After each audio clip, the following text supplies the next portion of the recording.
What's happening, everybody? Hello and welcome back to Total Blast, where we discuss about everything Marvel and the MCU.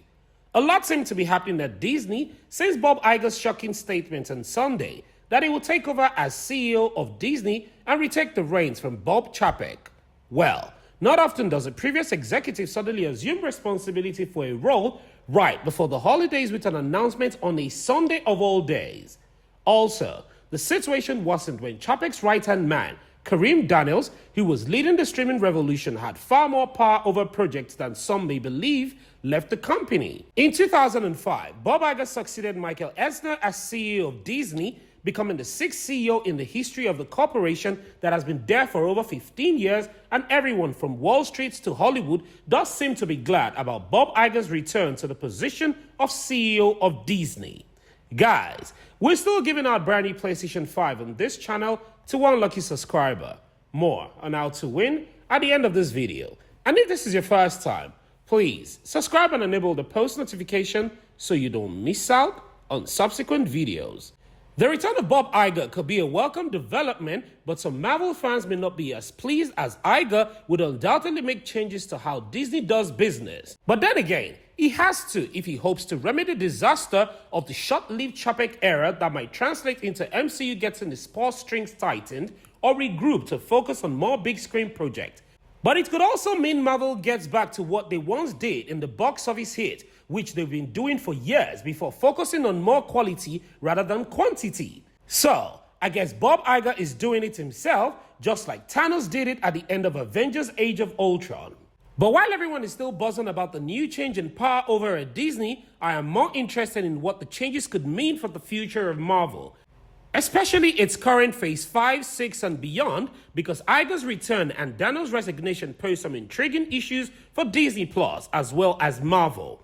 The crucial question right now is what precisely the new cost means for Marvel Studios. Well, Marvel Studios, which began creating a few Disney Plus shows and began doing more as demand increased during the pandemic, was another company to feel the effect of the increase in demand. It is undeniable that Marvel made the most of these circumstances since he shot several of his projects during the epidemic, despite numerous restrictions that some claim led to the quantity over quality issues.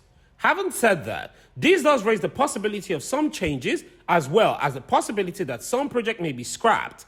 Despite this, I believe that Phase 5 is relatively safe at the moment, largely because we're still in the multiverse saga and each project heavily depends on the other, as well as we all know. And the MCU is one of the most successful and lucrative brands, and it is now extending into various medias, including streaming through Disney Plus, in large part because it's under Disney's umbrella. Furthermore, I don't think that Ant-Man and the Wasp Quantumania spots will change at the moment, as the events are crucial for Secret Invasion.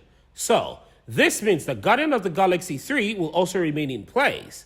I also believe that Daredevil Born Again is safe, since Kingpin will be a part of Echo and Daredevil Born Again. So, if they cancel or push back Echo, that will mean that they will also have to push back Daredevil, which will never go down well with fans. And if they do this, in addition to this, Spider-Man 4 is supposed to address the events of Spider-Man 3 as well as Daredevil Born Again. So, I think those are safe in line for now, and I think what may be delayed may be more series like Ironheart, Agatha Coven of Chaos, and even Loki Season 2.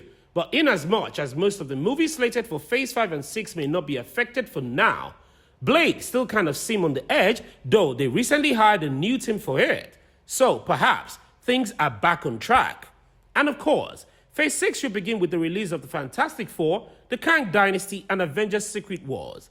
Additionally, we already know about Deadpool 3 project, which is scheduled to be in theaters on the 8th of November of 2024. So, I doubt that these changes will affect Phase 5 and 6. Furthermore, it has been announced by CosmicCircus.com that Marvel Studios will be attending CCXP, which is a huge convention in Brazil, and around December, Marvel Studios has a history of dropping bombs. But since Phase 6 hasn't been fully revealed yet, they might just give us some release dates, but one can only hope that they do not make any heartbreaking announcements that they are delaying or scrapping anything off Phase 5 or 6. Not only that, but it probably also suggests that Marvel Studios will have little more influence over how they approach the creation of their shows.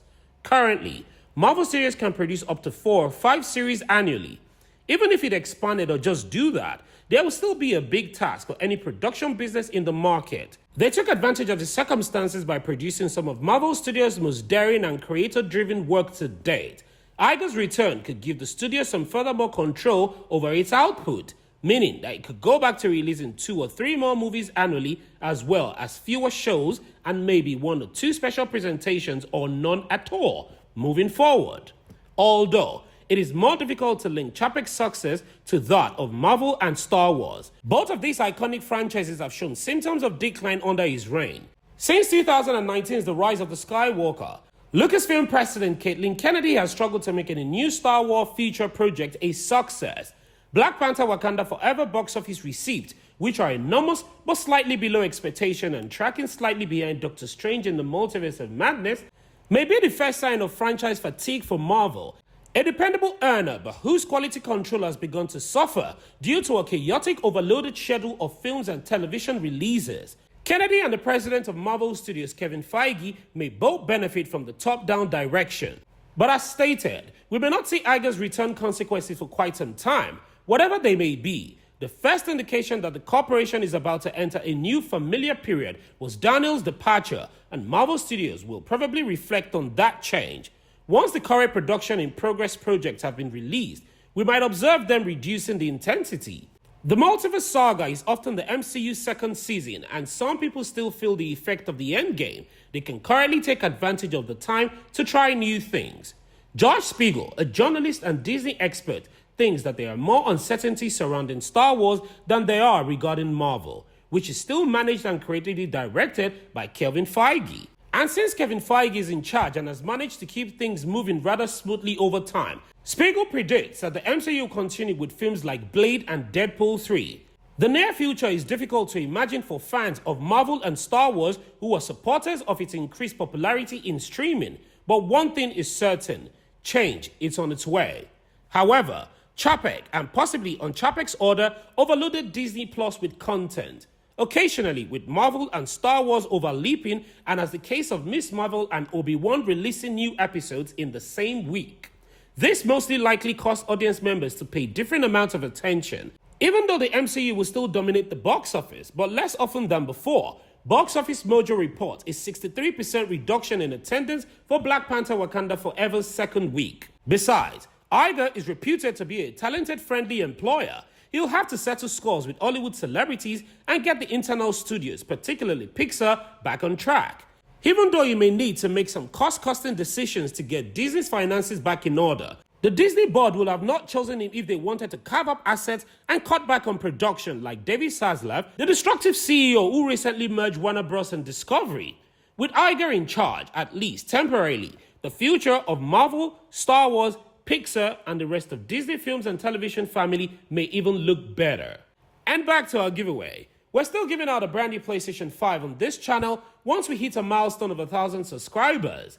And all you have to do to win is watch our videos, subscribe, turn on post notification, like and comment. And one lucky subscriber will be chosen from the comment section to win our brand new PlayStation 5.